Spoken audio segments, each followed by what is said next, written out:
নমস্কার বন্ধুরা, সুস্মিতা কুকিং চ্যানেলে আপনাদের সবাইকে স্বাগত। আজকে দেখাবো পনিরের পাতুরি। তার জন্য 200 গ্রাম পনির নিয়েছি, আর মিক্সিং বলে এখানে নিয়ে নিয়েছি নারকেল কিছু অল্প, আর 1 চামচ কালো সর্ষে, 1 চামচ সাদা সর্ষে, আর 2-3 চামচ মতো পোস্ত নিয়ে নিলাম, আর কিছু কাঁচা লঙ্কাও দিয়ে দিলাম। দিয়ে এটাকে পেস্ট করে নিলাম। পেস্ট করে নেওয়ার পরে বাটিতে দিলাম ওই পেস্ট, সামান্য হলুদ গুঁড়ো, জিরে গুঁড়ো, আর টক দই, লেবু, চিনি অল্প, আর স্বাদ মতো নুন দিয়ে দিলাম। দিয়ে ব্যাটারটাকে ভালো করে মাখিয়ে নিলাম, আর তেলও দিলাম।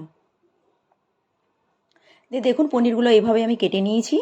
2টো কলা পাতা নিলাম, কলা পাতার শিরাগুলোকে পিছন দিক থেকে তুলে দিলাম। দিয়ে একটা কড়াই বসালাম, কড়াইটা হালকা গরম করার পরে ওতে কলা পাতাগুলো এদিক ওদিক করে সেঁকে নিলাম।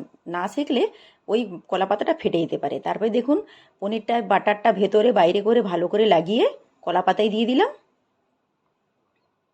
দেওয়ার পরে ওপরে 1 চামচ ব্যাটার দিয়ে দিলাম এবং একটা কাঁচা লঙ্কা দিয়ে দিলাম। দিয়ে প্রথমে লম্বালম্বি দিকভাবে মুড়ে দিলাম, তারপরে সাইডের দিক থেকে মুড়ে দিলাম। দিয়ে সুতো দিয়ে বেঁধে দিলাম।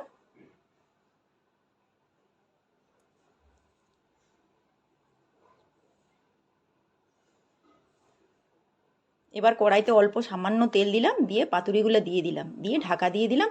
দিয়ে 7-8 মিনিট এইভাবে রান্না হতে দিতে হবে। দেওয়ার পরে এপিঠ উল্টে দিবেন, আবার 7-8 মিনিট ঢাকা দিয়ে উপিঠ আবার উল্টে দিবেন। দেখুন পাতুরি রান্না হয়ে গেছে। যদি আমার এই রেসিপিটা আপনাদের ভালো লেগে থাকে তাহলে শেয়ার এবং সাবস্ক্রাইব করবেন। সুস্থ থাকুন, ভালো থাকুন।